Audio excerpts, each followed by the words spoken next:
The Becoming Flame podcast broadcasts pure, unfiltered power exchange that stokes the flame of your being. Because it's time to remember. It's time to return. It's time to become flame.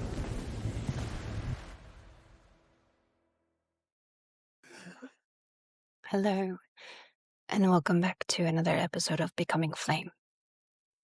One of the things that I want to do through the medium of this podcast is help people to understand that the things that come up in your life that appear, that are these intuitive nudges that have no place in logic or in reasoning or in things that need to happen in a logical order, present themselves to you. And it is your job to identify that intuitive nudge, that whisper, that feeling of the pull as your work. And in the reclamation of the feminine, you are not going to start at A and draw a straight line to B. And the more that we do that and validate that straight line pathway from A to B, the more dysregulation, the more away from our intuition that we become. And so I think the fact that we are in 2026 and women are still unsure of what it truly means to be in your feminine, to be in your path of the feminine, to follow the way, to start talking when you don't know what you're about to say, to start walking when you don't know where you're going to go, is innately scary under and only under the understanding that success happens in a masculine, linear, direct, straight pathway. Because if you are trained equally in the opposite of my feminine intuition is my pathway to success, my feminine intuition and the unfolding of what occurs is my pathway to success. And you are learning and you are initiated and you are brought up in a way where femininity and the ever unfolding, ever revealing mystery of that is actually the way you code yourself into safety, into security, into knowing, into trusting, into excitement, adventure, all of those things. That when you're listening to another woman's story about how she got to where she is and she's in that feminine, you can feel the frequency of that excitement, of that adventure, of that unfolding, of that meandering, of that mystery. And you can identify it in somebody else as being uplifting and a frequency of possibility. But when you are invited onto that path and you shudder and you pull away and you recoil, because it's not clear, because it's not logical, because it's not rational, because it's not known, tested, evidenced. I want to bring and keep bringing these stories so that we can build bigger, much, much bigger trust in the feminine pathway and feminine unfolding. And that doesn't have to mean dancing in a forest and the full moon. It's how do you bring these ways of natural unfolding into your life in every single moment and build the trust, the clarity, and the capacity within yourself so that we have these adventurous, beautiful unfoldings and these mysterious feminine mysteries for our own selves. So today is that kind of an episode and that kind of a story. I sat in So a few weeks ago, I recorded a podcast, and it was more around connecting with your ancestors, your spirit guides, and really bringing that more forefront into your life. And I thought, you know what, I could. I'm busy. I'm a single mom. I have a business. I have a podcast. Do all the things. I'm a homeschooler. You know, I got heaps of time. Is my point. And but what she was saying in the podcast really resonated. Of going, this has to be part of our life. This has to be part of our culture of connecting with spirit guides, of connecting beyond the veil, our ancestors, all of that. And I said very declaratively during and then after that podcast recording, okay, I haven't been listening. I haven't been connected to my ancestors. I know there's stuff I'm carrying that's not mine, but there's so much in the day to do. But bring it to me in a way that I can access and that's really clear. And then I forgot about it, as we always do. I mean, I didn't forget about it, but I was like, okay, that's done. That's for today. The next day, I woke up with my paternal grandfather on my mind really deeply, and I couldn't shake it. That day, I really wanted to do certain things. And it was a rainy, gloomy, horrible day. And I was like, great. I have all these things that I want to do on my computer. The weather is very permissible for me to just stay at home and do a lot of this work.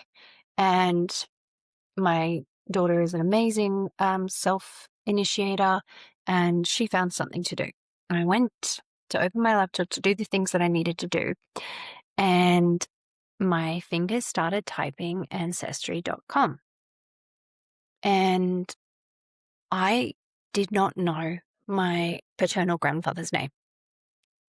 He was not a person that anyone, particularly my father, to whom I'm also not in relation with, he never mentioned his father. He didn't want to mention his father. He didn't want to have anything to do with him.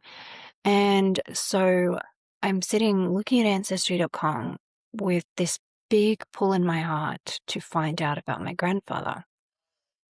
And I don't even know his name. And I was thinking, okay, how do you look for someone you don't even know how to find? And I honestly can't remember this part of the story, but I think I started searching. Now, I hadn't seen the parents of my father were significantly older than the parents of my mother because they had many more children. My first uncle was born before the war, and then all of the subsequent children were born after his return from the war. So that's all I knew. I knew that my uncle, my father's oldest brother, was about the same age as my grandparents, about 10 years younger, my maternal grandparents. And I knew his name. I knew my aunties and uncles' names, although we had never really had much of a relationship with them. I obviously know my father's name. And even because my grandmother died when I was very, very young, my grandfather died far before I was born, I had pieced a little bit enough together to start with something. And so my hands are typed ancestry.com. I was like, okay, I'm not a participation. I can't participate in this search. I don't know enough in my mind. And I just cleared my field and I said, where can you be found? And it was the most amazing thing. I started looking up the National Army Archives and started looking up the National Army Archives. And I'm going to make this really short now. So by clearing my field and saying, where can you be found? Help me to understand what you need me to know, I found him. I found his name. I found his address, his date of birth, his date of death, all of these kinds of things. And I was like, great. I can go back into births, deaths, and marriages. In Australia, a lot of this is free. So I went on governmental websites and I found all the information.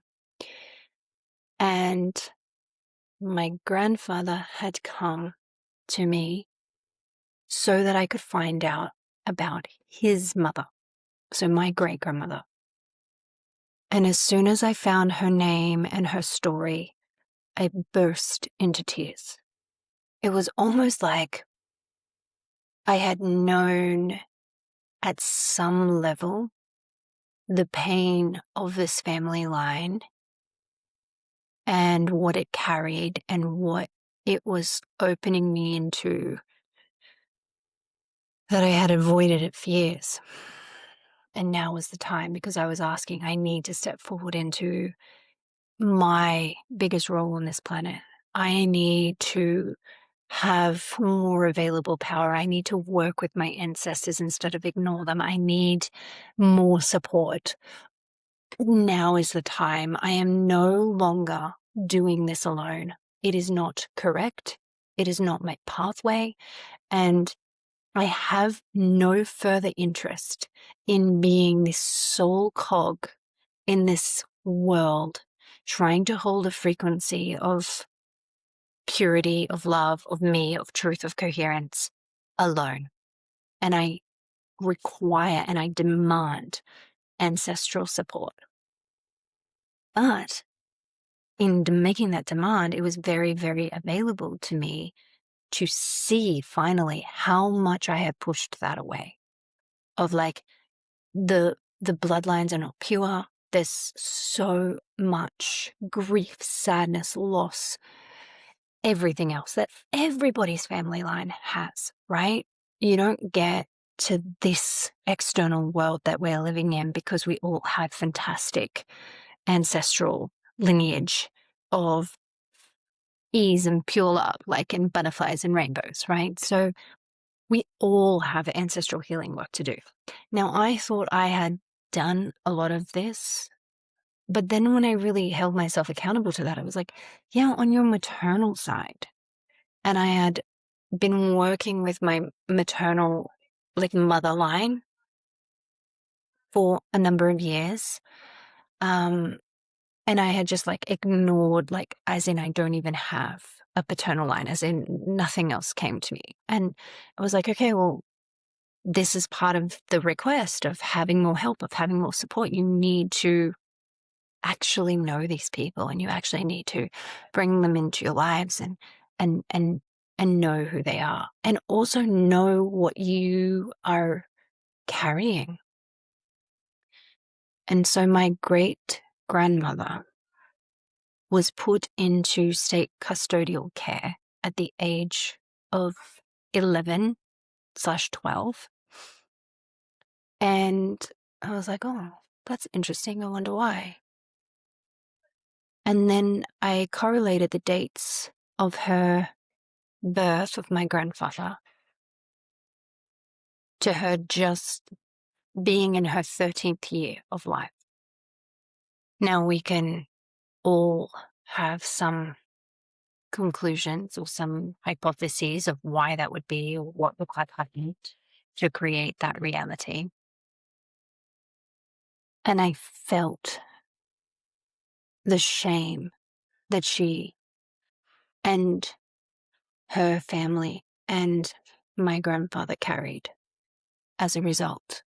My grandfather was put into foster care at birth, into another family of the same last name. So they were obviously family relatives. I think that they were like an uncle or an aunt. It's hard to find all of the information.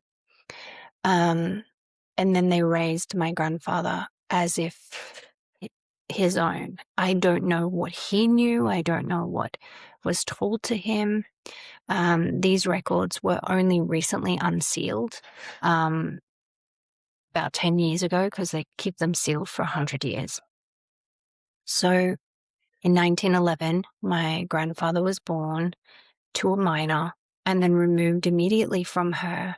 I don't know if my biological great-grandmother ever held or saw him. I don't know if they had any relationship of any kind. And this happened in Adelaide, and eventually he made his way to live in Canberra and then later in Brisbane. In 1939, he started voluntary army training, and in 1941 he was dispatched to Malaya, Singapore, this area.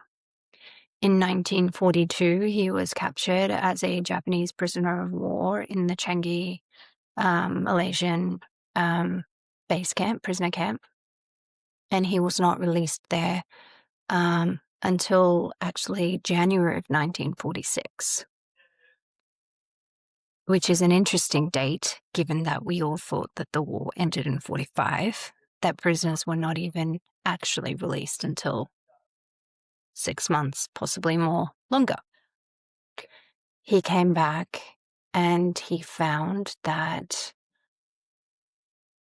life had changed, obviously, and he,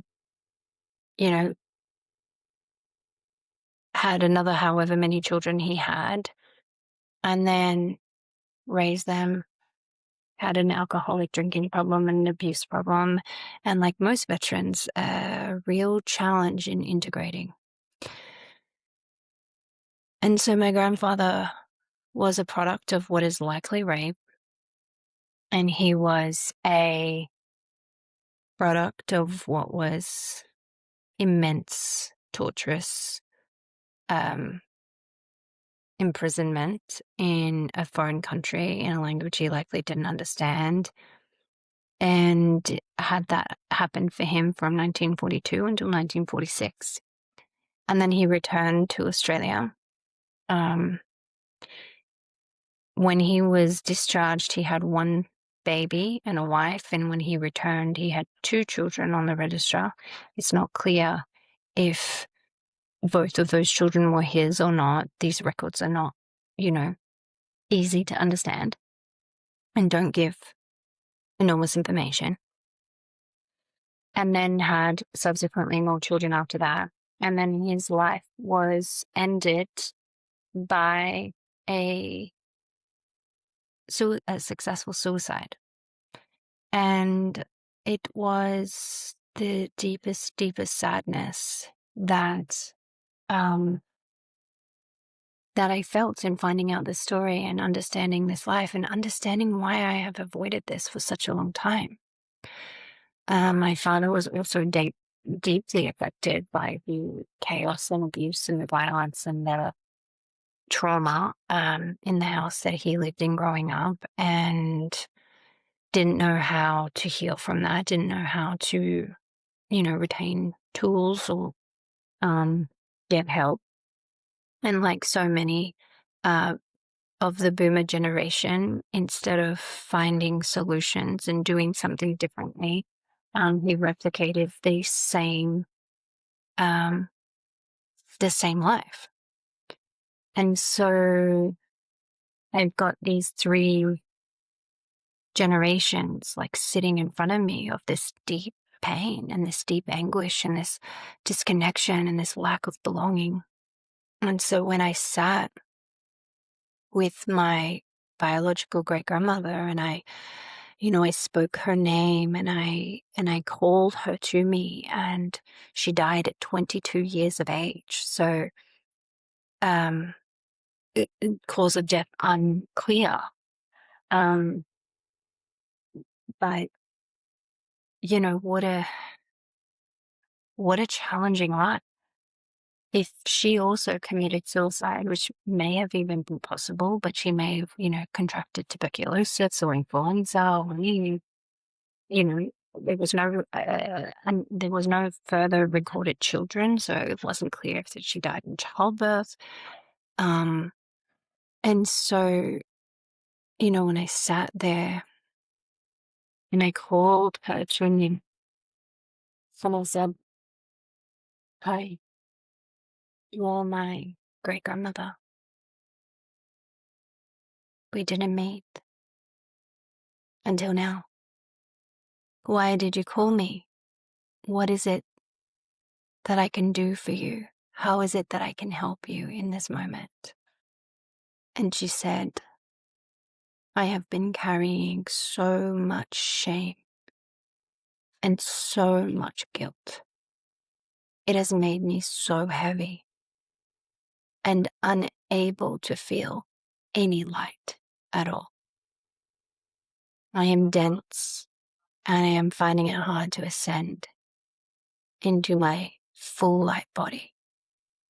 And I remain orbiting these dark and very scary aspects of low consciousness. And I can see that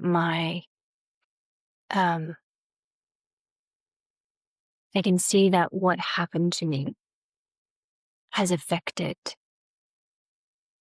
the downline for me." And she showed me that she did have some knowledge or contact with her son, my grandfather, but that she died when he was 10, 11. And so even if they were to find an opportunity to repair one day, she had already died. And so the impact of her death on my grandfather was felt. And she feels guilty for that. She feels guilty that she's birthed him the way that she did. She feels guilty of what happened to her and the shame she brought to her family, to herself, and that she was this ruined woman before she ever became a woman. And I said to her, no, no, no, no, no, no, no. These are not your burdens. These are not. No. And I realized she died at 22, she died at 21, whatever she was. She was a child. And so many terrible things happened to her before she ever had an opportunity to know herself. She was already thrust into this definition of self that wasn't ever true. She asked me to help her release from the shame, from the guilt, from the sadness, from the sense of loss and purposelessness. And I took her through some processes that I knew. But most important at that point, I realized, hey, hold on. It's not just me and you here. I'm supposed to be calling on the wisdom of my ancestors, of my spirit guides, of this entire intelligence that exists. It's not my burden to heal you or this line. That's just another God complex that we've put on ourselves of like, I'm here to be the savior of this world. No, you're not. No, we're not. It's not up to me to have all the answers to this. It's not up to me to do the full healing for you, for me on this. And it was like, oh my goodness, I've been so controlled in the processes of healing for so long, thinking that this responsibility is all mine, that I am ever knowing and ever powerful, and that my role here on earth to be this huge beacon of change for my family line, for myself, for my descendants, for all of this stuff that we're here to do to shift the axis of the planet in a particular direction, that it all sits on me. And it's like, it doesn't. It just doesn't. And so in this moment, I said, every single power all the love that is, all the intelligence that is required here, the brilliance of the systems that I have access to, and the help that I am asking for. May it please arrive here in this moment and hold this beautiful soul back into light, give her the healing and the conclusion to this lifetime that she needs, that is beyond my capacity, but is not beyond yours. And help me too to understand and accept and receive the healing, but the wisdom, the knowledge, the upgrades. Let that trickle down and up this line. And for every woman who has had the most audaciously disgusting violations committed against her and been blamed for that, been shamed for that, been ostracized, been vilified, been cast aside, been labeled, disgraced. You had to live with the heartbreak of being a child, having a child, and knowing that your life is nothing as a result because of it. That you are cast out into obscurity for the simple act that you were a child and you were powerless in a moment that changed the course of your life and your lineage forever. Please help us in this moment as the collective of women that we are, bound together in truth and love and womb wisdom and connection, to unshackle us from the burdens placed on us by systems of violence, by systems of abuse that do not punish, that do not reprimand, that do not restore justice, that do not repair, that do not give any form of healing to its victims. And see once again that these atrocities committed against women are atrocities committed against children, and that in never speaking them aloud and in not allowing the wisdom that you can help us access in this moment to be disseminated, to be known. And if there's no wisdom, just the alchemy to have never been able to take place, so that for generations, one after the other, all they tried to do is numb the immense pain, disconnection, separation, and the lack of mothering that they have received. And that it continues generation after generation after generation until a woman like me and a woman like you who is listening to me now defiantly and lovingly says, no, this was not her fault.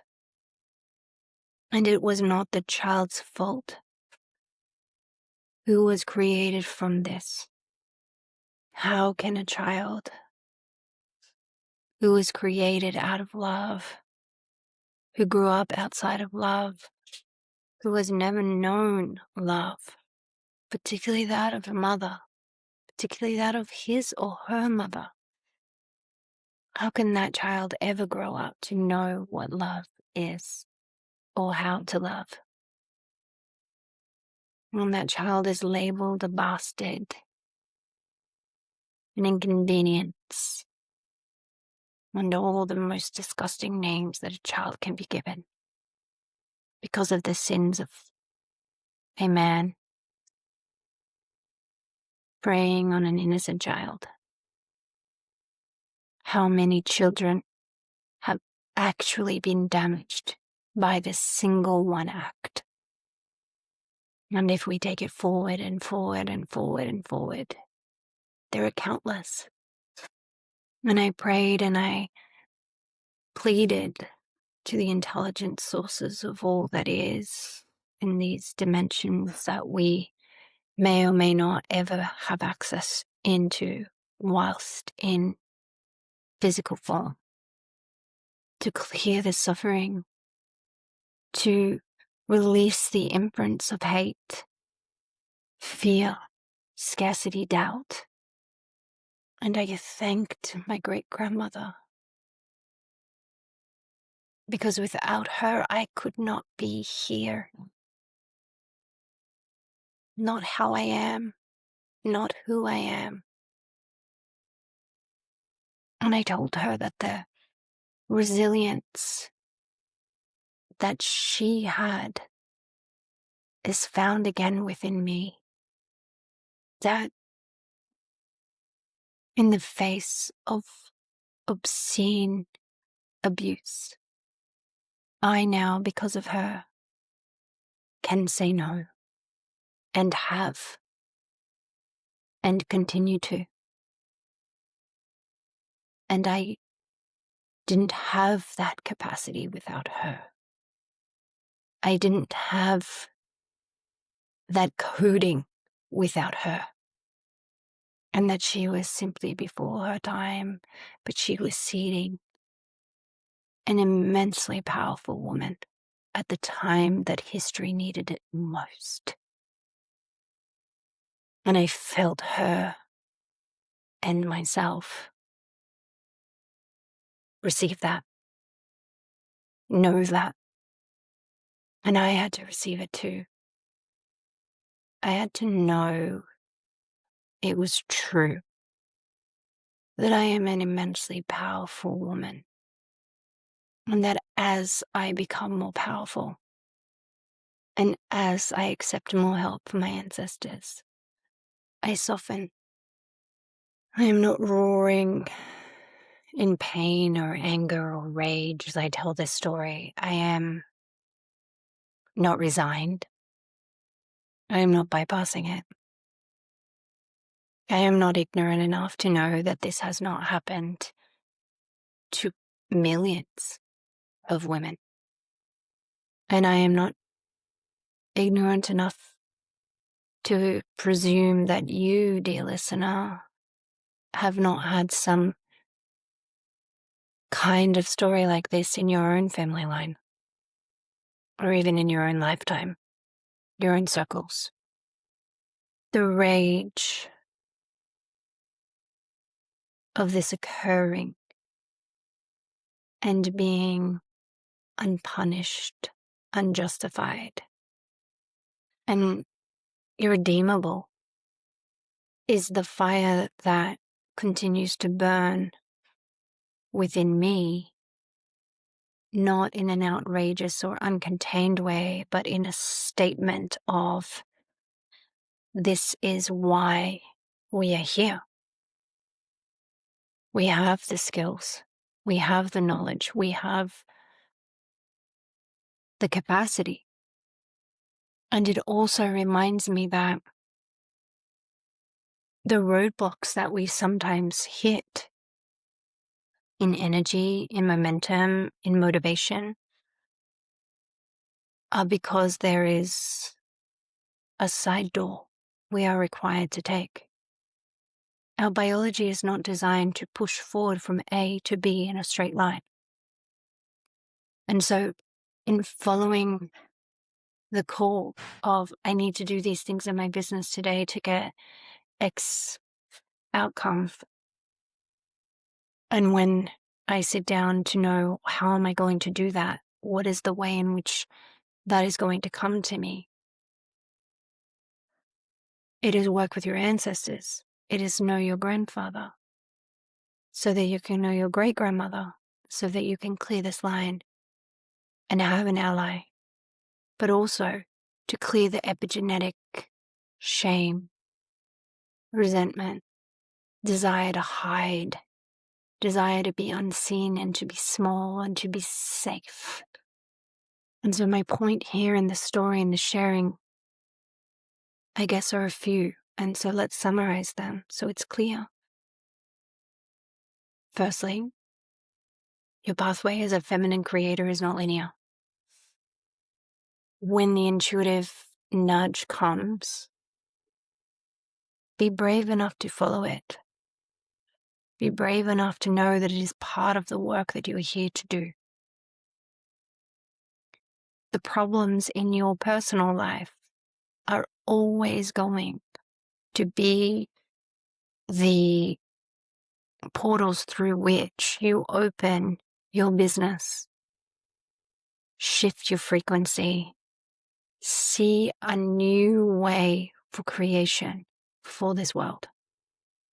We are not here trying to replicate the same world that we grew up in, that we've inherited, again, just with a different gender in leader. We need to understand that in reimagining a world that is safe for women and children, that thrives, that places womb and creation at the center, is inevitably going to be different to the one we've known. And when you are calling for a different world, you need to disassemble the one you're coming from. And that disassembly happens through your own body, through your own story, and through your own life. It's so much less about throwing, fire and brimstone at the castle, at the White House, at these systems of control. It is by changing our own frequency and the access to a higher consciousness through that frequency change that we naturally will gravitate and create that which is in alignment and in coherence to that higher frequency.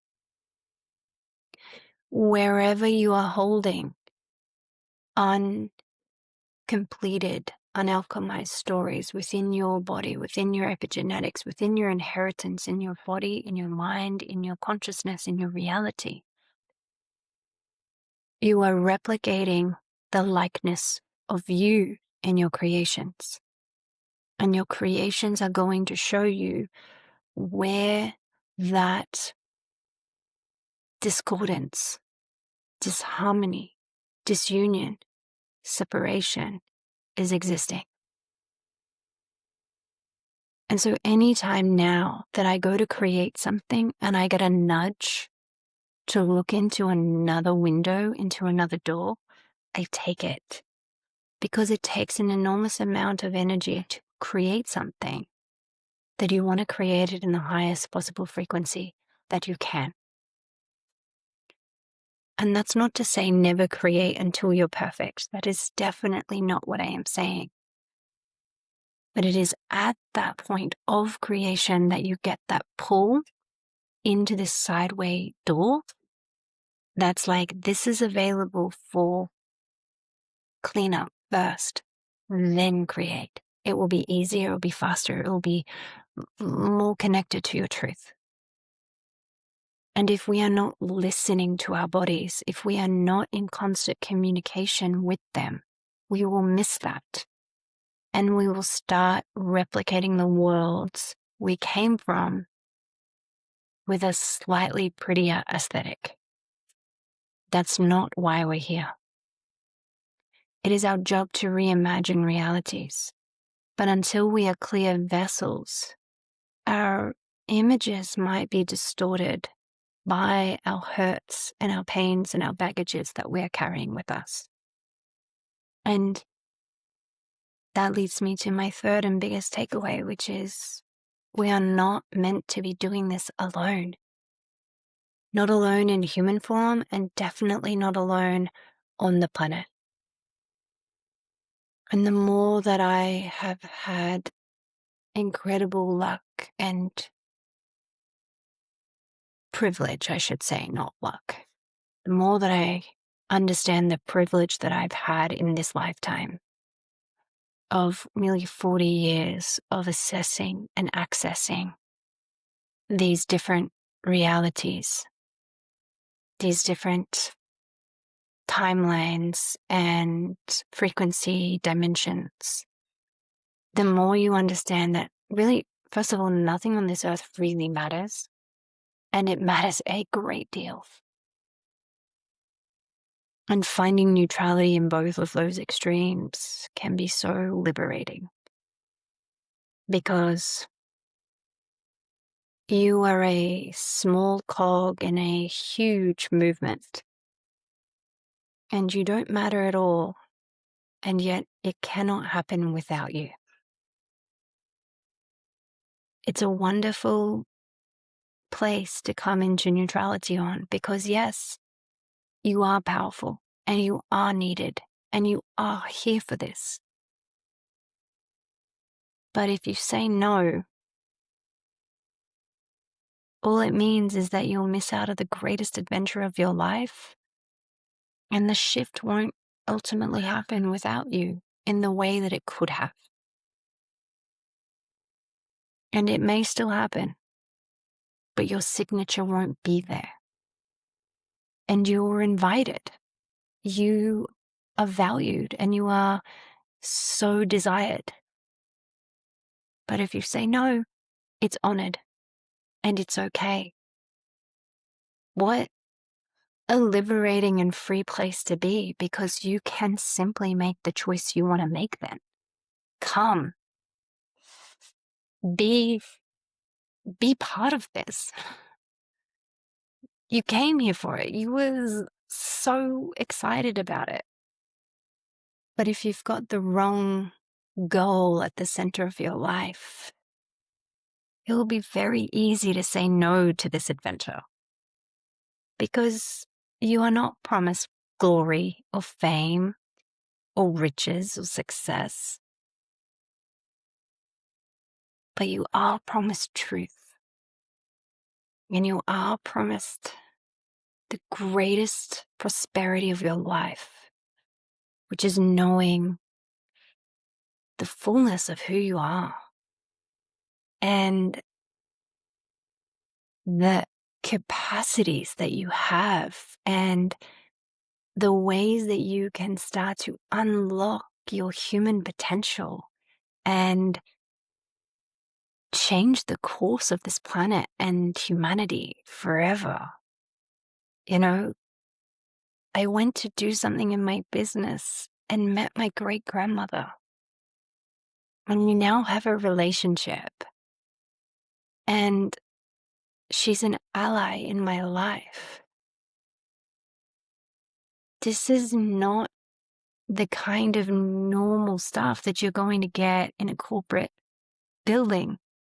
This is extraordinary, this journey.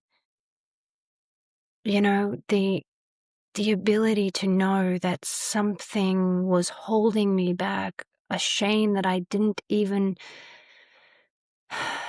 know how to name, for years, for decades of my life, dissolved through the love that I could see for her and the ability that I had to ask a higher, divine, universal, cosmic intelligence for help to repattern and to reorganize my biology, my cellular structure, my mitochondria, the DNA, the epigenetics, and how that is now recalibrating my frequency, my capacity, my vision for this world.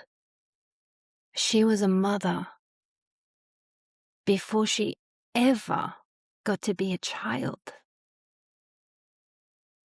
And yet, now that she's released from those burdens and she's able to assume her role back into her light body, she's a divine consciousness of pure, unbelievably pure love. And because she didn't get to give that to my grandfather, and then my father, and then me and my daughter, and so it goes on, she's flooding it to me now. And she's showing up for me now. This is what exists in ancestral healing, in womb lineage work. She is not this entity or spiritual guide unknown to me and unnamed. I know her name. I know her story. Her blood created mine. And now I've asked her to help me in my life because she never got to help my grandfather, my father, or me. And now she can. And whatever takeaway you take from this very personal episode, please let me know, because the more that we share our stories as women, the more we reclaim our oral history, and the more that we reclaim in public the atrocities committed against us, and we heal publicly and defiantly through compassion, love, kindness, and deep empathy, not only for the victims, but for those who even thought to commit them. Because my biological great-grandfather is also the product of a system that didn't have enough love in it, that didn't have enough connection, enough separation. And I think it's really easy to vilify rapists, violators, abusers. But I am also the product of his rape. And knowing that I can put that shame down, alchemize it into the fire, into my fire, and be grateful that he did that so I exist, but also be defiantly against anyone ever doing those kinds of things ever again, and standing for a world where children are safe. And I don't know the circumstances of what happened, and I don't need to. They haven't been shared with me by her, and I won't find them in state papers. But it's not enough to simply love her and be in recipients of her receivership of her love and her guidance and her support.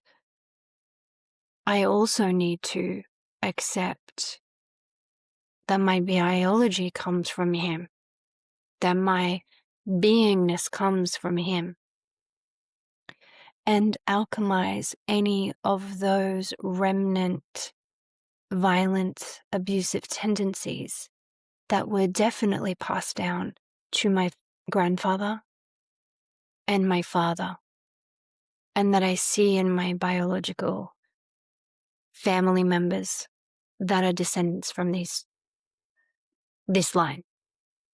And also the deep pain that is carried in those bodies, and by other family members dealt with that in very unhealthy ways. And it has helped me to understand the enormity and the privilege that my gifts of seeing these things and accessing these things, why was it given to me? And that it was, don't just call it a privilege. Do the work. Show up and accept responsibility for being this vessel, being this alchemist, being alive at this time. And for me, I've complained for many years of how much of a responsibility it is. And it's only recently that I realized I don't want the level of burden and responsibility. And so I am asking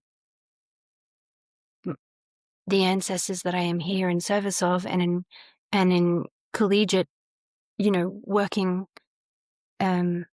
relationship with, to start paying me for my work, for my time, for my energy, for my dedication. Ugh, what a declaration. And you pay me in enormous, abundant, prosperous ways because you cannot go to university to do what I do. You cannot learn what I do. I was chosen. I put my hand up and I came here to do it. And I'm guessing so did you. And I'm guessing you haven't been paid. And I'm guessing you haven't been treated so great. And I'm guessing that because you see what you see and you know what you know and you can do what you can do,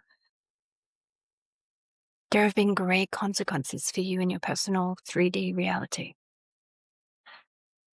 And I am putting my foot down and I am saying, I will continue this work.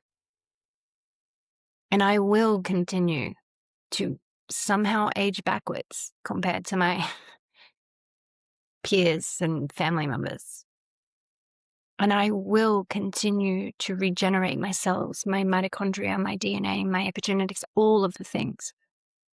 I will alchemize. I will receive these codes and I will go where I need to go and do what I need to do. But I will no longer do it alone. And I will no longer do it without compensation, prosperity, abundance, ease, and having not just my needs met, but my greatest and grandest desires. Because when I look at my greatest and grandest desires, they are in service of this earth. They are in service of women. They are in service of children. And they are in service of men, of us all.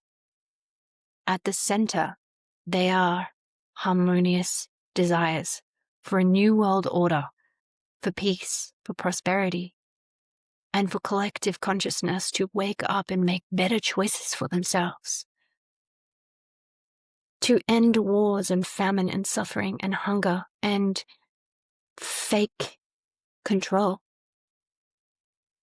And so my desires are not mine. They are fundamentally humanitarian and globally good. And so as I shift my own frequency and show up for my own family line and for global reorganization, I accept and really continue to open myself to accept and receive help of all kinds, of grandness and of smallness, every single day. And as I do that, I watch the relationships around me shift and change. Those who will not exit and those who want to enter my life. And in a very short period of time, it always reorganizes to the highest possible frequency calibration at that time.